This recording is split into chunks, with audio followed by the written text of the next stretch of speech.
Je dirais que moi, ce qui m'a permis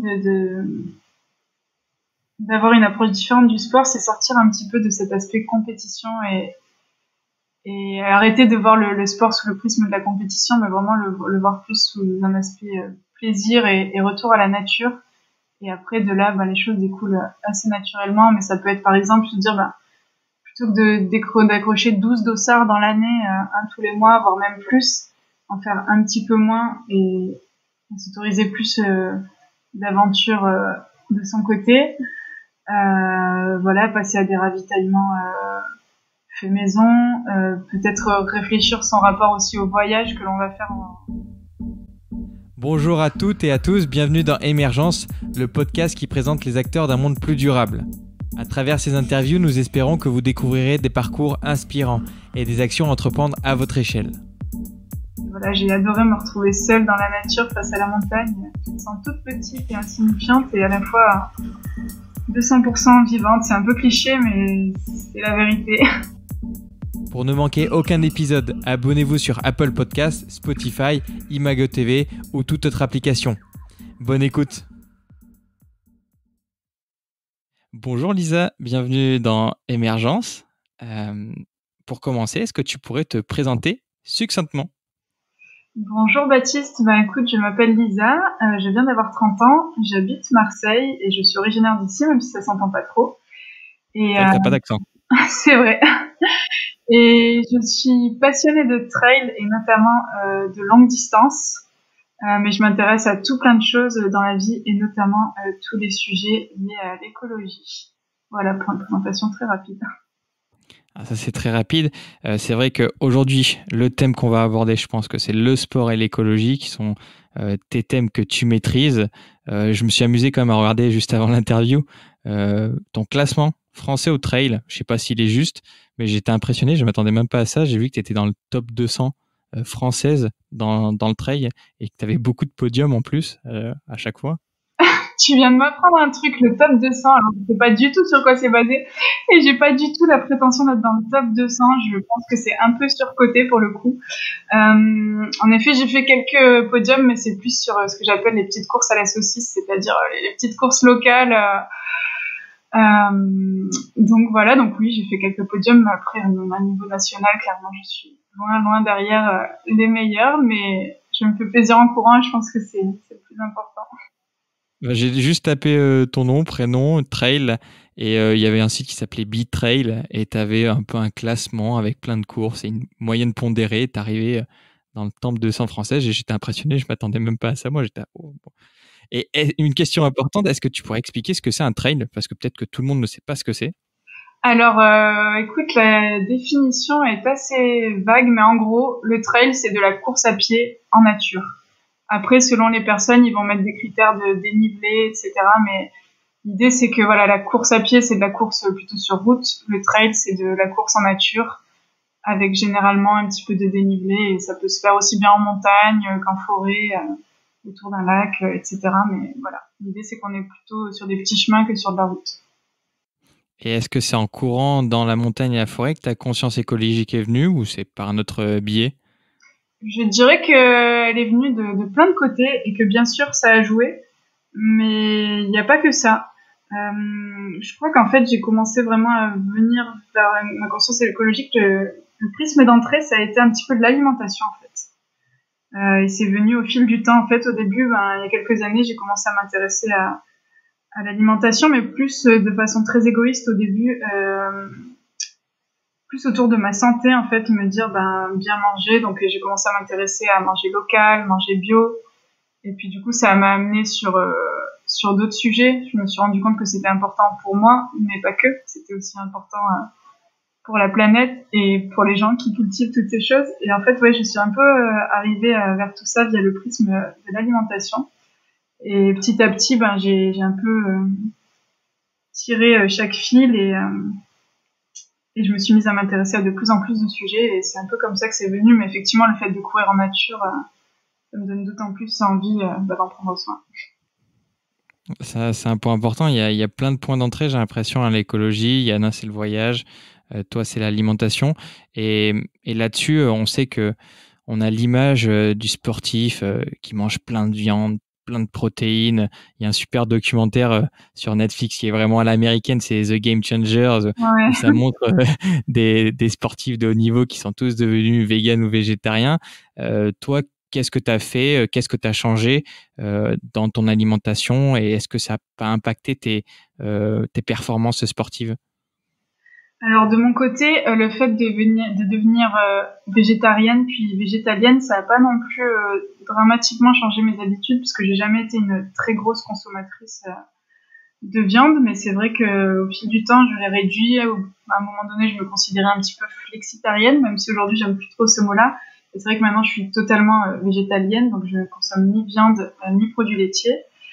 Et écoute, ça a en rien impacté mes performances sportives, bien au contraire. Alors après, je fais quand même un petit peu attention pour m'assurer d'avoir des apports en protéines suffisants et surtout en fer, en fait. Je consomme pas mal de légumineuses. J'ai une alimentation assez équilibrée, beaucoup de légumes, de légumineuses, de féculents. Mais ça a en rien, enfin, ça a pas impacté négativement mes performances. Donc, et je pense qu'il y a plein d'autres athlètes qui prouvent qu'on n'a pas besoin de consommer de viande pour être en pleine santé, même sur des sports d'ultra distance ou des sports assez intenses comme ça. Et tu as même dit dans ta phrase, tu as même l'impression que ça allait dans le bon sens. Bah oui, carrément, parce que au final, quand tu manges plus de viande, enfin, en termes de digestion, ouais, je dirais que je veux dire, gère encore mieux maintenant que j'ai totalement supprimé et la viande et les produits laitiers. Et au final, je fais un petit peu plus du coup attention à mon alimentation pour être certaine d'avoir tous les bons apports. Et du coup, ben ouais, là, l'impact est plutôt bénéfique. Et tes courses, tes trails, ils peuvent aller s'étaler sur plusieurs dizaines de kilomètres.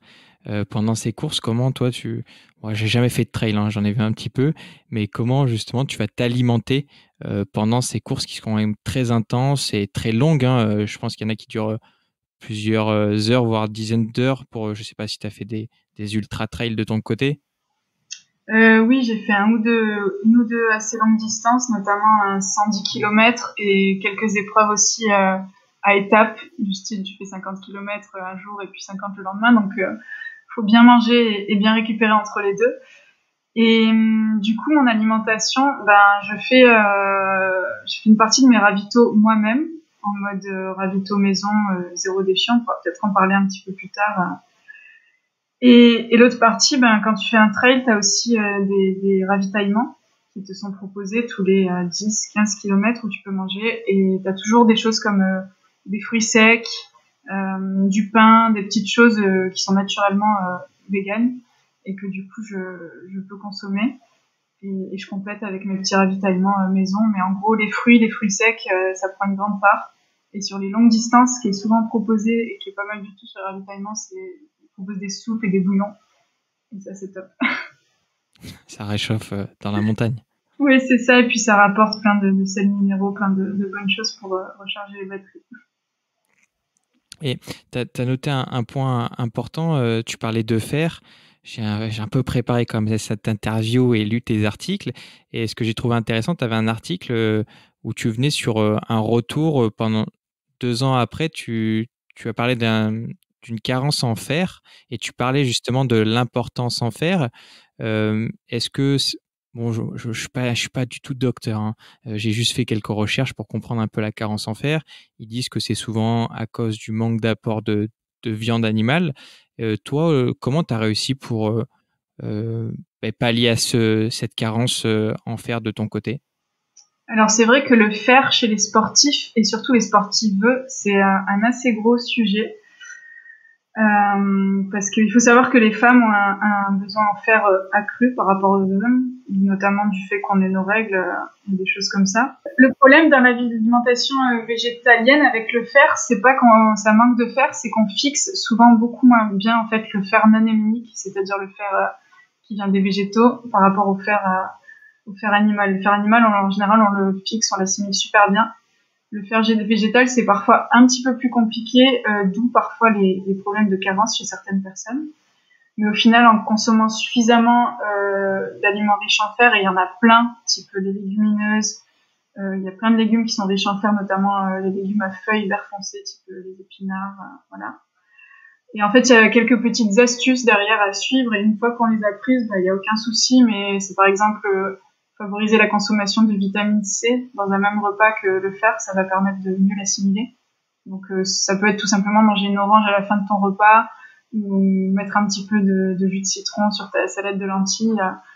Voilà, ensuite, faut éviter la caféine et la théine à proximité du repas aussi pour permettre de mieux le fixer.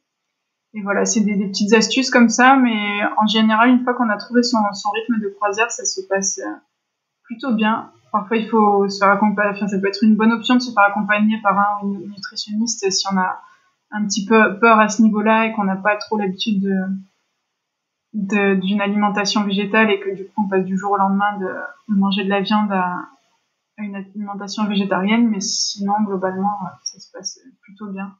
C'est bien de contrôler de temps en temps avec une prise de sang, mais il n'y a pas de raison. Tout ça, on le voit dans tes résultats. J'ai vu que tu as fait sur des courses à saucisses, comme tu dis. Je ne sais pas ce terme. Tu as quand même réussi à finir première, deuxième, troisième sur des 30-40 km. Donc, ça prouve qu'avec ton régime, on arrive quand même à avoir de bonnes performances sur des courses à saucisses. Effectivement, oui. Après, voilà, faut juste faire un petit peu attention au tout début pour s'assurer d'avoir les bons apports. Mais une fois qu'on a mis en place cette alimentation, qu'on a pris les bonnes habitudes, il y a vraiment pas de peur à avoir et de soucis à se faire. Et parmi les meilleurs ultra-trailers au monde, il y en a vraiment beaucoup qui sont végétariens ou végétaliens ou qui ont une alimentation très peu carnée, ne serait-ce que, je citais l'exemple de Kilian Jornet, qui est un petit peu un des plus connus. Je suis pas sûre qu'il soit totalement végétarien, mais je sais qu'il mange vraiment très peu de viande et s'accompagne aussi à d'excellents résultats. Et voilà, on voit ce que ça donne sur le terrain. Donc, sans parler de mes tout petits résultats, il y a plein d'athlètes qui sont végétariens ou végétaliens et qui performent très bien. C'est marrant en plus que tu me parles de Kylian. Bon, c'est quand même la star de la discipline qui, au mois d'octobre, a créé sa fondation pour mettre en place des actions pour lutter contre le dérèglement climatique. Il a fait un peu son mea culpa en disant qu'il a été l'un des pires exemples parce qu'il voyageait tout le temps en avion pour toutes ses courses. Ouais, je trouve ça vraiment chouette justement d'avoir un modèle comme ça, une personne connue qui ose venir et dire ben oui, j'ai pas toujours été parfait, mais là j'ai pris conscience des choses et j'ai envie de faire différemment. Et c'est pas le seul, il y a aussi Xavier Thévenard qui est un autre trailer très connu qui s'est engagé à beaucoup réduire ses déplacements en avion. Et voilà, il y a une assez grosse prise de conscience, j'ai l'impression, du côté des trailers et sportifs professionnels et c'est génial parce que je pense qu'ils vont un petit peu montrer la voie et montrer l'exemple des personnes plus amateurs comme moi. Et voilà. Tu penses que ça va vraiment avoir un impact parce qu'ils incarnent dans le monde amateur ou semi-professionnel, on va dire, avec la voix qu'ils portent? Bah, écoute, j'espère. Je suis d'un naturel plutôt optimiste et oui, c'est des personnes qui sont vraiment très suivies et que les gens admirent. Et du coup, je me dis, si même eux prennent conscience et si même eux, en tant que pros, sont prêts à faire de gros efforts alors que c'est quand même un petit peu leur gagne-pain, bah, nous, en tant qu'amateurs, on n'a pas vraiment d'excuses, quoi. Non, mais ce qui va être intéressant de voir, c'est on va voir, ils vont surtout faire des courses locales. Ils pourront plus se déplacer s'ils respectent ce qu'ils disent. Ils pourront plus aller à droite, à gauche. Ils pourront pas, par exemple, aller à La Réunion pour faire la diagonale des Fous, ce qui était un peu l'étape classique chaque année, j'ai l'impression. Ouais, effectivement, ça risque de pas mal changer la donne dans le milieu pro, donc on va voir entre ce qu'ils promettent et ce qu'ils peuvent faire après dans les faits, même pas que par question de bonne volonté, mais vis-à-vis de leurs sponsors, etc. On va voir comment ça se passe. Mais peut-être que justement, ça va pousser les gens à un niveau amateur à se dire, bon, ben, j'ai peut-être pas besoin de partir jusqu'à La Réunion pour une course ou de traverser la France. Peut-être que plus près de chez moi, il y a des choses chouettes et franchement, partout en France, il y a des super événements de trail, donc on n'a pas forcément besoin de partir super loin pour se faire plaisir et participer à des courses et puis peut-être pas besoin de tous s'inscrire sur les plus grosses courses, les plus connues, type UTMB et les autres gros événements. Au final, il y a des petites courses locales qui valent tout autant la peine en termes de paysage, d'organisation, d'ambiance. Parfois même, c'est beaucoup plus sympa de participer à une petite course avec moins de monde. T'as une super ambiance, voilà. Parce que tu cites un exemple, l'UTMB, c'est la plus grosse course française, j'ai l'impression. Quand on voit les images, tu te dis, mais ils sont en train de tout détruire. C'est des milliers de participants. C'est sur le Mont Blanc, si je dis pas de bêtises, ou autour du Mont Blanc. Et tu te dis que l'impact écologique autour de ces événements sportifs, il a l'air désastreux en tout cas. Je sais pas ce que tu ressens toi, vu que tu es dedans. Moi, j'ai juste vu des images de l'extérieur.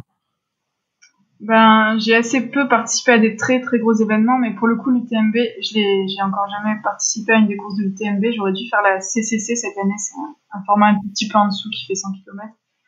Mais j'ai été présente les 3 dernières années au départ. J'ai vu un petit peu la course de l'extérieur, notamment l'an dernier. J'ai eu la chance de suivre Xavier Thévenard un petit peu sur sa course, qui est terminée en second. Et oui, c'est vrai que ça fait prendre conscience. C'est vraiment de très grosses machines, et même s'ils font tout ce qu'ils peuvent pour préserver l'environnement sur leur passage, ben forcément ça va avoir un impact. Et du coup, c'est peut-être mieux de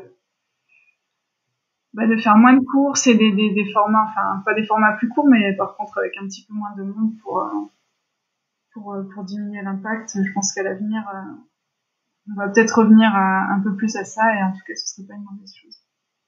Ils vont faire comme toi, ils vont faire des courses saucisses, un peu plus locales. Ouais, ou des off. La chose là qui, notamment, enfin, c'est grâce ou à cause du Covid, quelque chose qui est en train de se développer pas mal et qui s'est vu pas mal cette année, c'est de tout simplement ne pas faire des courses, mais faire d'autres choses.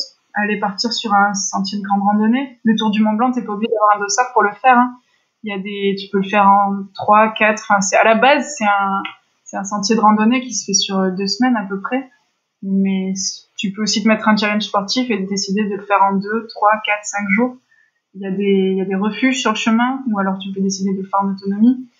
Et voilà, il n'y a pas que ce GR-là d'ailleurs, hein. Il y en a des très connus comme le GR70 en Corse. Enfin voilà, t'as le tour, la traversée des Pyrénées, la traversée des Alpes, mais t'en as aussi des beaucoup moins connus, qui sont tout aussi chouettes et sur lesquels tu peux vivre de super aventures sans dossard. Et je pense que ça, il y a de plus en plus de gens qui vont s'y mettre. Il y a nos copains de Chiloé qui font plein d'articles dessus. Et même toi, tu as fait, sur ton blog, j'ai aussi vu un article où tu as fait le tour du Kiras.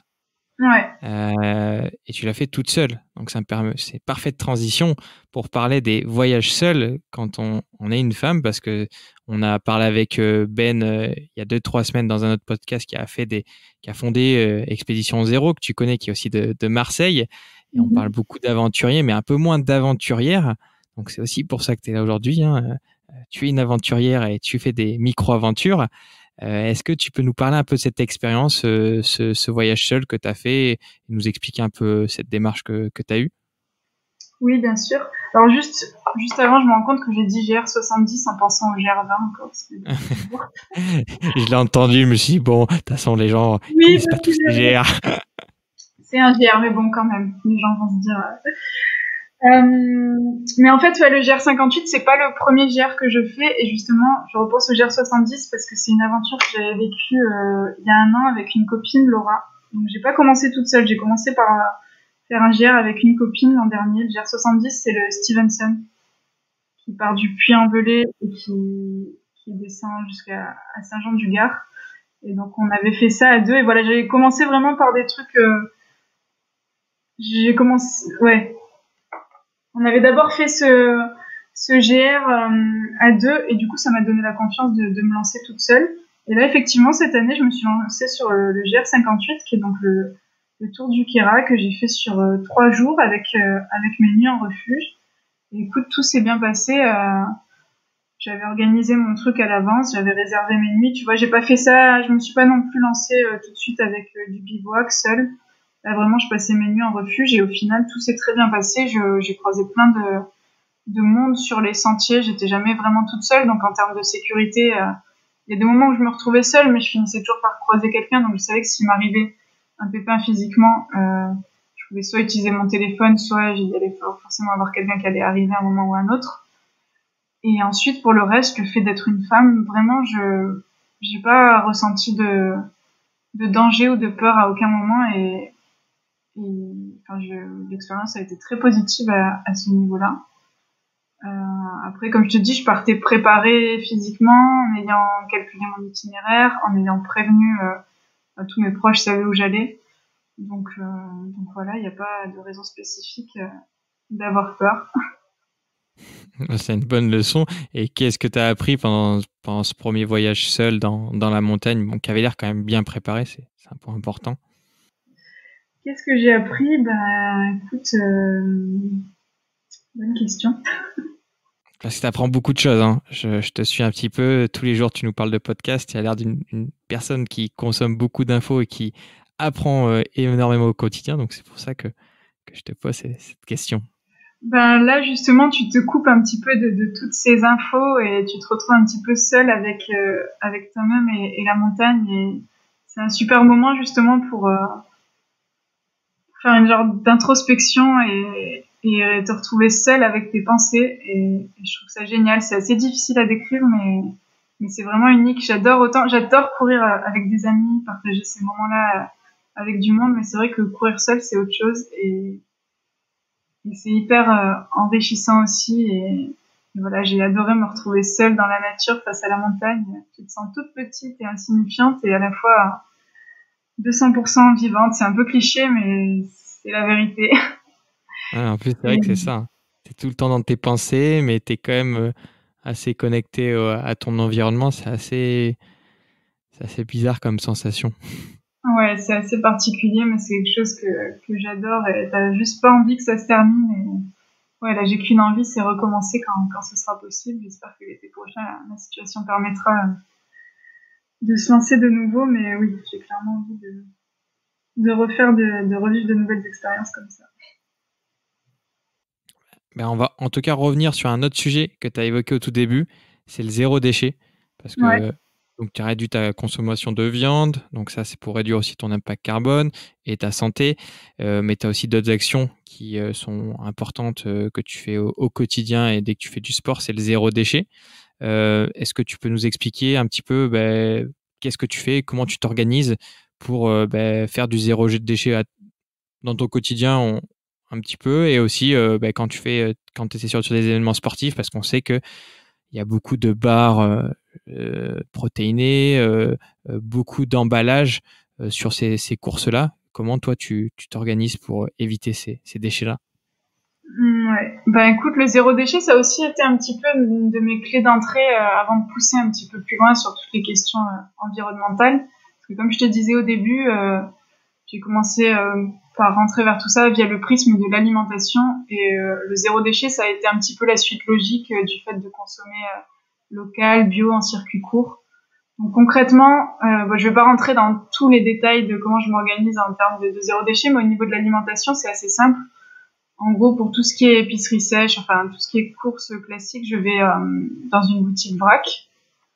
Ensuite, pour tout ce qui est fruits et légumes, je fais un petit marché paysan toutes les semaines. Et après, je complète le reste un petit peu en magasin bio, etc. Je suis pas 100% zéro déchet, mais je fais quand même de mon mieux à ce niveau-là. Et du coup, pour les ravitaillements, c'est pareil. Alors, à une époque, j'avais un partenariat avec une marque française de bars qui proposait des super produits avec des ingrédients bio, etc. Mais c'est vrai que j'ai préféré arrêter pour me tourner vers des ravitaillements que je fais moi-même. Donc, écoute, j'ai 2-3 recettes de bars, soit à base de figues, soit à base de flocons d'avoine, et pour lesquelles j'utilise uniquement des ingrédients achetés en vrac. Et ensuite, je les emballe dans des petits emballages qu'on appelle bee wrap. C'est du tissu en fait recouvert soit de cire d'abeille, soit de cire végétale, et qui vont permettre de venir emballer ces petits ravitaillements. Et ensuite, parfois, je regroupe tout dans un sac à zip en plastique, mais bon, je l'utilise tout le temps même, donc voilà. Et puis, je fais aussi d'autres ravitaux comme des compotes maison que j'emballe dans des emballages pour compotes réutilisables qui sont à la base destinés aux enfants. Donc les miens sont assez rigolos, il y a des petits animaux dessus. Et voilà, sinon j'emporte des fruits secs, des choses comme ça, toutes simples assez basique, mais qui marche plutôt bien. Et voilà, et là, je consomme plus du tout de produits de bar industriels. Même si aujourd'hui, il y en a certaines qui, honnêtement, ont des compositions plutôt clean, voilà. Mais il y a toujours cette problématique de l'emballage qui va autour. Et voilà. Non, mais ça t'a donné de très bons exemples, hein. En fait, on voit que c'est pas si compliqué. Ça demande un peu de préparation, mais tu as l'air d'être quelqu'un qui prépare bien les choses à chaque fois. Entre tes voyages, tes courses, ça a l'air d'être assez carré. Ouais, mais c'est pas si complexe. Après, sans pousser, par exemple, à l'entraînement, sans pousser jusqu'à se dire, je vais à chaque fois préparer mes barres. Ne serait-ce qu'emporter un fruit et des fruits secs dans un petit sac en plastique, mais bon, enfin, un petit sac à zip, mais que tu vas toujours réutiliser le même. Voilà, ne serait-ce que des fruits secs, des fruits, des choses comme ça, assez simples, ben, ça peut être suffisant. Et ensuite, quand tu prépares tes barres, notamment celles à la figue, elles peuvent très bien se congeler, donc on peut imaginer d'en préparer une dizaine et puis après de les décongeler au fur et à mesure en fonction de ses besoins. Donc, au final, c'est des petites habitudes à prendre, mais une fois qu'elles sont prises, c'est vraiment pas si compliqué que ça. Et surtout, c'est bien plus économique qu'acheter des barres industrielles. Donc financièrement, tu es en train de dire que c'est plus avantageux de le faire soi-même. Ah oui, carrément, oui. Le coût de revient d'une barre faite maison, ça dépend de laquelle tu vas faire et des ingrédients que tu vas utiliser, mais globalement, c'est entre 30 et 70 centimes. Alors qu'une barre du commerce, c'est entre 1,50 € et 3 € selon la taille et la marque de la barre. Donc, oui, clairement, il y a des économies à faire. Ah bah c'est un bon plan. C'est un bon plan que tu m'as donné. Et il y a quelque chose que j'ai trouvé marrant aussi sur ton blog, c'est tu essaies d'être minimaliste aussi dans le sport. Et là, ça s'est retranscrit à travers tes chaussures, des chaussures un peu bizarres que je connaissais pas. Est-ce que tu peux nous expliquer un petit peu plus ces chaussures?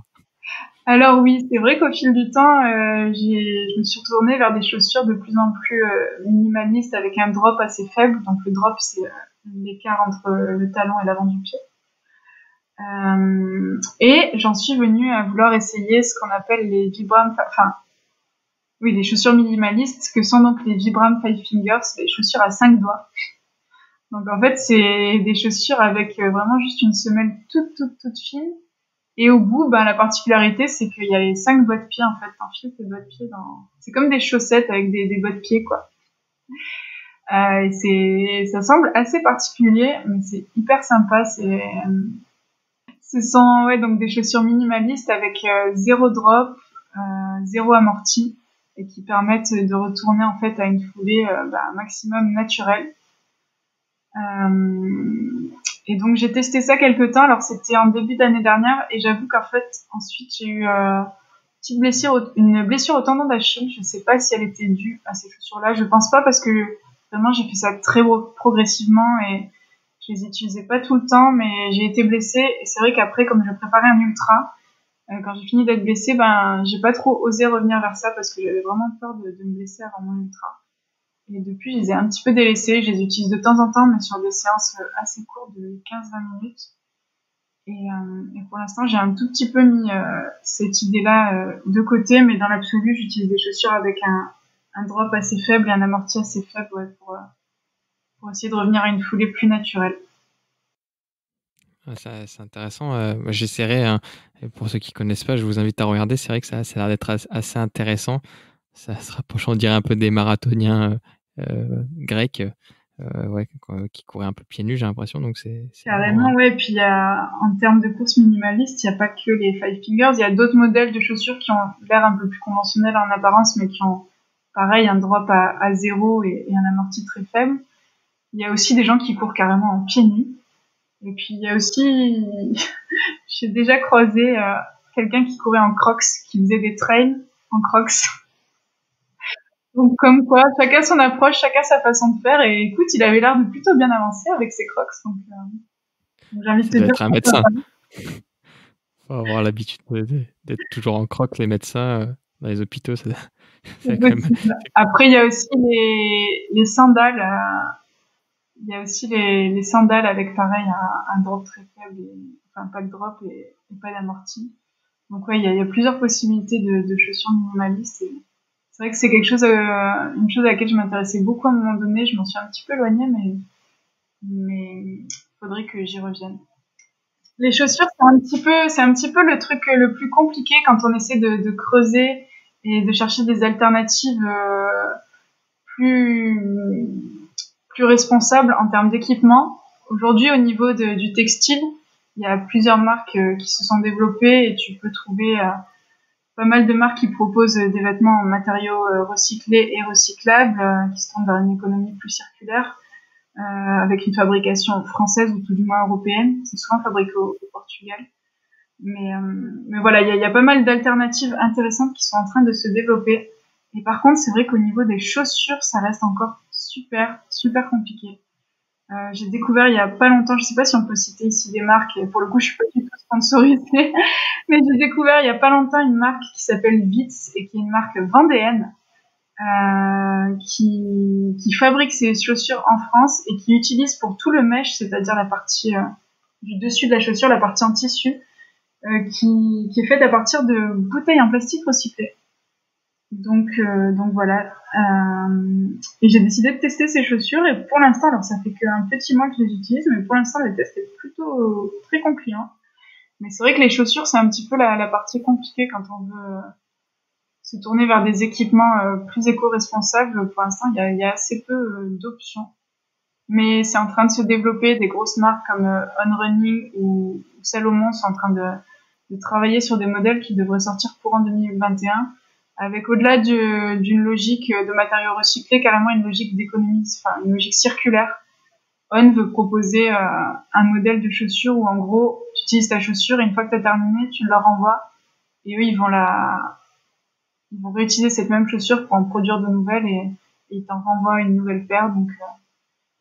Donc il y a de plus en plus de marques qui planchent sur ce sujet-là et j'ai bon espoir que dans les années à venir, on aura des alternatives un petit peu plus sympas que ce qu'on a aujourd'hui.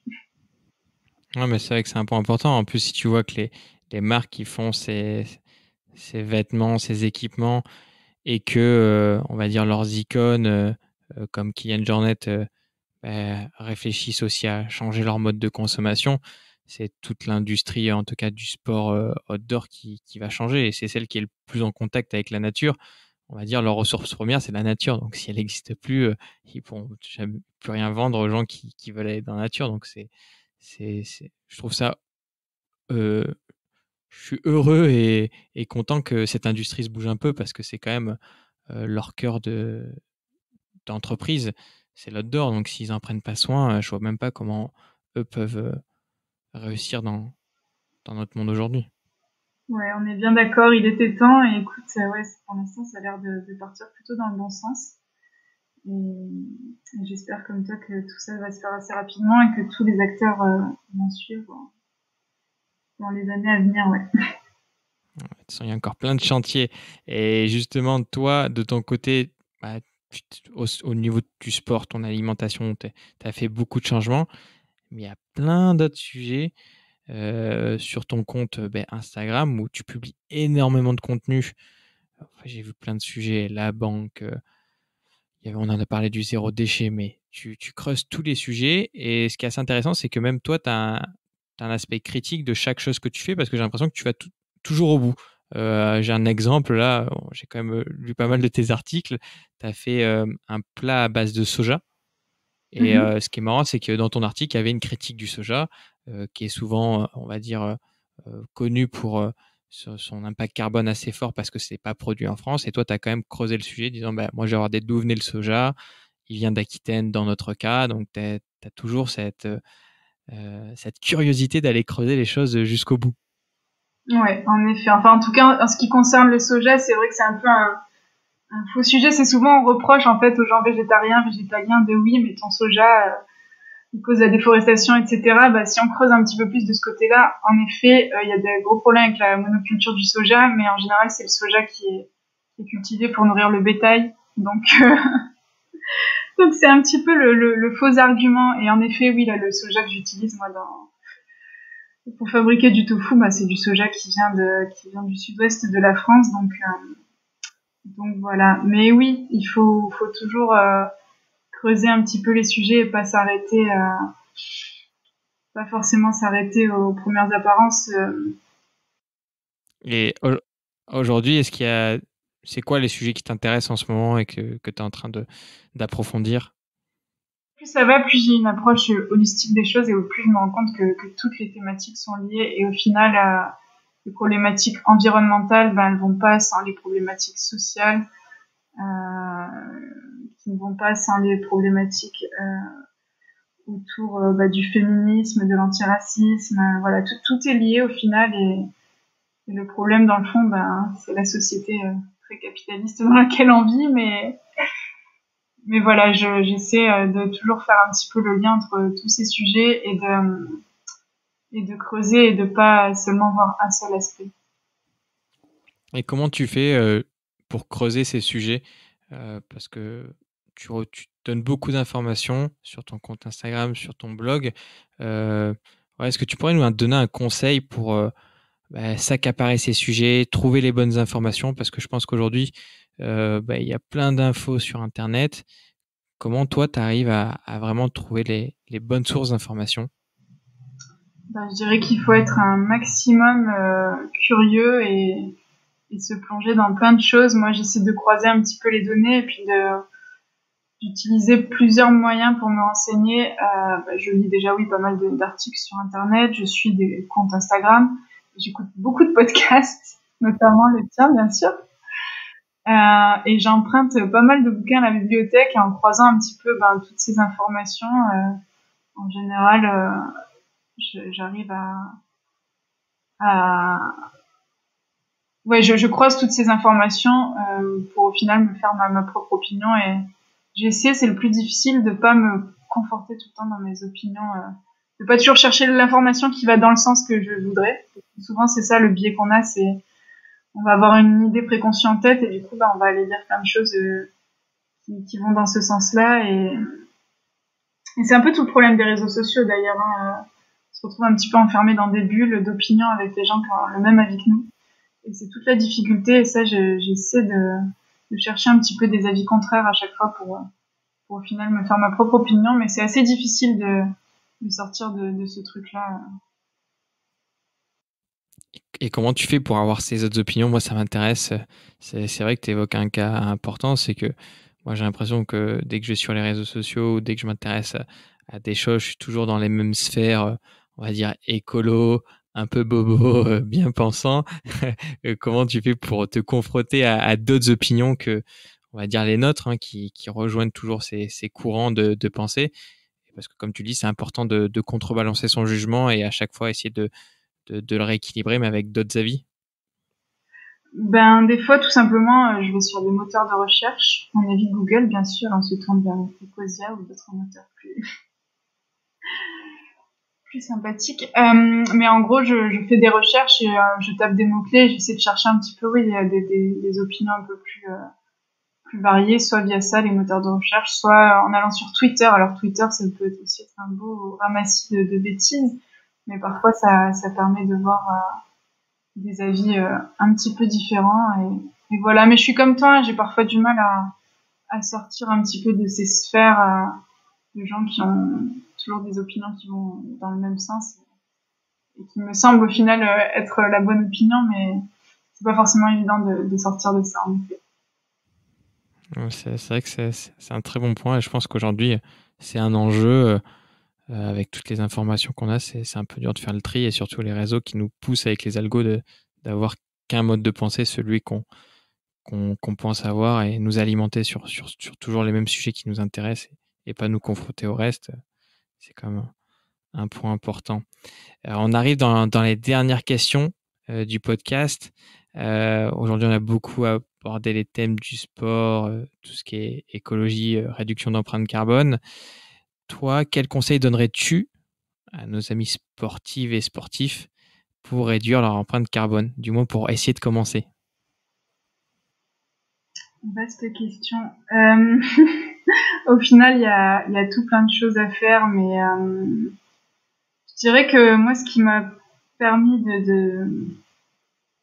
d'avoir une approche différente du sport, c'est sortir un petit peu de cet aspect compétition et arrêter de voir le sport sous le prisme de la compétition, mais vraiment le voir plus sous un aspect plaisir et retour à la nature. Et après, de là, les choses découlent assez naturellement. Mais ça peut être, par exemple, se dire, plutôt que d'accrocher 12 dossards dans l'année, un tous les mois, voire même plus, en faire un petit peu moins et s'autoriser plus d'aventures de son côté. Passer à des ravitaillements fait maison, peut-être réfléchir son rapport aussi au voyage que l'on va faire au déplacement qu'on va faire pour aller sur ses courses ou pour vivre ses aventures en off. On peut très facilement, il y a plein de destinations accessibles en train plutôt qu'en voiture, etc. C'est un ensemble de toutes petites choses, mais qui mises bout à bout peuvent avoir un impact. C'est marrant, j'ai l'impression que c'est le même raisonnement qu'en fait que le voyage, une course. Oui, c'est exactement la même chose, mais c'est vrai qu'on peut être pas mal amené à voyager quand on veut faire des trails un petit peu en dehors de sa région, et en soi, c'est pas une mauvaise chose, mais bon, déjà, commencer par se tourner sur qu'est-ce qui se passe autour de chez moi, est-ce que je connais déjà vraiment bien ma région, est-ce que j'ai pas des choses sympas à aller explorer avant de partir un peu plus loin. Et puis ensuite, quand on a l'envie, par exemple, si on vit dans une zone plutôt en plaine et qu'on a envie d'aller à la montagne une fois dans l'année, c'est tout à fait compréhensible, mais peut-être se tourner vers le train pour y aller, et des modes de transport plus doux, et un peu réfléchir son rapport au dossard et à la compétition, et en faire un peu moins mais mieux. Ouais, j'ai l'impression qu'on a tendance à toujours idéaliser des choses, à se dire ah ouais, le voyage c'est ça, faut que je parte à l'autre bout du monde pour découvrir ça. Et en fait, l'aventure et le voyage, toi t'es à Marseille, tu vas dans les Calanques, tu prends ton sac à dos, c'est le même goût en fait. Tu rencontres des gens, tu découvres des environnements différents, et le sport c'est un peu pareil. T'as pas besoin d'aller à La Réunion pour faire la diagonale des fous, j'allais dire du vide, mais c'est des fous, pour vivre une aventure et une course de haute intensité avec une bonne ambiance. C'est ça, et bon, pour le coup, Marseille, on a vraiment beaucoup de chance au niveau de l'environnement qu'on a autour, mais je pense que de façon générale, en France, on a beaucoup de chance. Chaque région a ses atouts, et on a vraiment un super beau pays, donc il n'y a pas forcément besoin de partir très loin. Après, je dis pas qu'il faut rester qu'en France, mais même pour aller ailleurs en Europe, le train, ça peut être une très bonne solution. Il y a 3 ans, j'avais fait un voyage en train de 1 mois complet. Je sais pas si tu connais Interrail. Si. Bon, j'avais fait ça il y a 3 ans sur 1 mois, et c'est vraiment une chouette façon de voyager aussi. Et pour le coup, tu peux aller beaucoup plus loin et faire des trucs très sympas. Et pour ceux qui savent pas, Interrail, c'est un pass européen qu'on paye, je crois, une centaine d'euros pour X temps, qui permet de faire plein de villes en Europe. Et justement, toi, tu as une destination que tu as préférée pendant ce voyage-là, en train?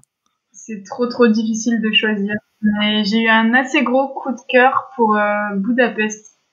Je m'attendais pas, dans les destinations que j'avais, c'était pas forcément celle que j'attendais le plus, et j'ai vraiment adoré. Et j'ai aussi adoré, j'ai fait un passage en Slovénie,